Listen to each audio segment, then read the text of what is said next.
ஹஜ்ரத் ரசூலுல்லாஹி ஸல்லல்லாஹு அலைஹி வஸல்லம் அவர்கள் கூறினார்கள், அல் ஹஜ்ஜுல் மப்ரூரு லைஸ லஹு ஜஸாஉன் இல்லல் ஜன்னah.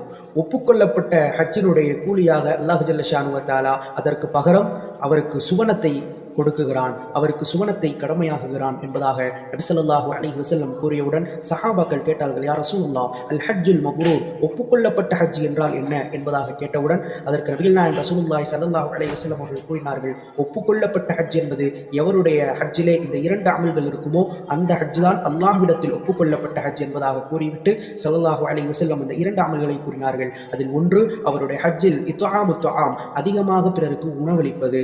இரண்டாவது இஃஷா சலாம், அதிகமாக சலாமை பரப்புவது. இந்த 2 அமல்கள் எந்த ஹஜ்ஜிலே இருக்குமோ அந்த ஹஜ் அல் ஹஜ்ஜுல் மப்ரூர், அல்லாஹ்விடத்தில் ஒப்புக்கொள்ளப்பட்ட ஹஜ் என்பதாக கூறப்படுகிறது. அப்படிப்பட்ட ஹஜ்ஜாக நம்முடைய ஹஜ்ஜை அல்லாஹ் ஜல்ல ஷானு வ தஆலா ஆக்கி தந்தருள் புரிவானாக. ஆமீன். அஸ்ஸலாமு அலைக்கும் வரஹ்மத்துல்லாஹி வபரகாத்துஹு.